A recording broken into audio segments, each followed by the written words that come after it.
Okay, today I got a pocket rocket. Looks like it's made by Luyuan. It's a 49cc. Let's see if I can get that focused on there. Or 40cc, I'm sorry. Mostly distinguishable by this chrome piece right here. But today I'm going to take off the rear tire so I can change the sprocket and the disc brake. So what you'll need is a 12 millimeter, 14, and I got a 10 millimeter. That would be for this nut, your chain adjuster, this nut, and you are going to need I believe it's a 6 millimeter for your brake adjuster right here. 6 millimeter hex Allen key. Okay, so I got it all matched up on my wrenches. So what I'm gonna loosen this side, the nut side, part of the axle, while keeping pressure on my 12 millimeter on the opposite side. This is actually the bolt that goes all the way through. It's actually a 5 millimeter hex, which you can use to loosen this bracket. And that basically just makes the caliper, I guess you would call it, slide up and down. And you're also going to loosen your chain adjuster bolts right here after you loosen up this one. That way you can take the chain off. And I'll get doing that right now. So I got my axle bolts and loosened. So what we're gonna do is loosen this one. And as you loosen it, it basically allows this piece to slide up and down. So it's not engaging the disc brake anymore. That way your wheel can slide back and forth. So next would be to loosen my chain adjusters, which this one's loose already after I loosen that. And I'll loosen up this side and we'll basically just take the chain off. Okay, now that we got everything loose, I'm gonna slide this bolt that comes all the way through the axle out after I take that nut off. But just to show you that, it's the bolt with the flange, you got your adjuster, the frame slide, and then you got a silver washer back there, a spacer right there, silver washer, a black spacer, your caliper bracket, your disc brake bracket, another spacer, then you got your wheel. Coming on the other side, you just have one spacer and then a silver washer, and then your frame slide, and then your adjuster, and then your nut. Okay, so this is basically the order it's gonna go. You got your bolt, your chain adjuster, your frame slide is gonna be right here. On the inside of that is your silver washer and one spacer. Then you're gonna have your brake bracket going through here. Then another spacer. Then you have your wheel, and coming on the other side you have a spacer, and then your the silver washer, and then your frame slide is gonna be right here. Chain adjuster, and then the nut. And as you pull this off, notice that you have a kind of like a floating spacer inside there, so you can move it around. So as you're putting in there, you can have to align that also.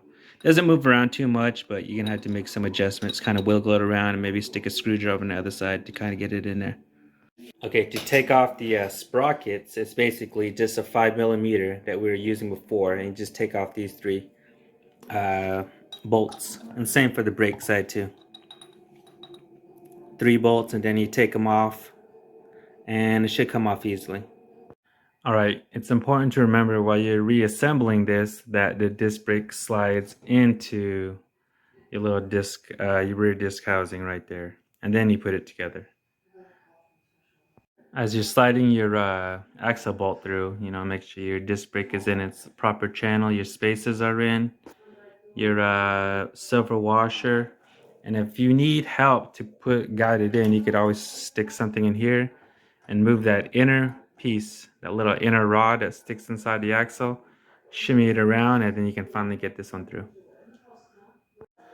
So one of the things I forgot to mention was this bracket right here. Make sure your axle bolt goes through this adjuster bracket. I think you could see it a little more on this side, that there's a little channel that your bolt goes through in this part. And this, as you loosen this bolt up, it can slide up and down, which helps you adjust the tire, which helps you push the tire forward. And as you tighten it, make sure your adjusters are the exact same size over here and over here. So I'm not sure if this is just my bike.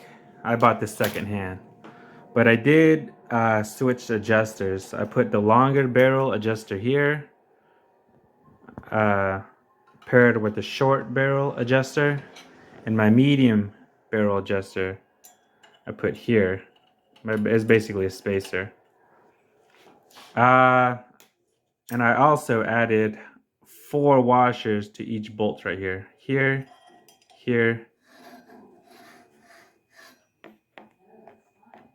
and here, that holds my sprocket. That way my sprocket could get pushed outward more. And what I also did was my little front gear here, I took that off and I basically slid it off, turned it around and put it back on. And the one that holds that, what holds it is just a little, see if I could get it right here. It's basically just a little C-clip. A little C-clip that holds it on. So once you take the C-clip off, this gear can come off and you can spin it around. I did that to push the teeth of the gear this way, inward some more. Because what was happening was my chain wasn't aligned.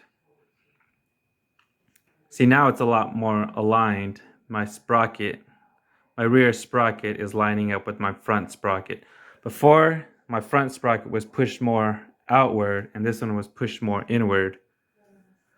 What that does is kind of offset my tire a little bit. As you can see, my whole tire shifted this way a little bit, which is, I mean, it's a pocket bike, so it's very negligible, but it prevents my chain from coming off a lot easier because now my sprockets are in line now. Alright, so everything's tight now, and one thing you don't forget to tighten is this piece, which I have stripped mine out, taking it on and off several times. But what's mostly holding the bracket is it getting pinched between the 2 spacers and the adjuster bracket, which goes through the axle bolt. So I'm covered there.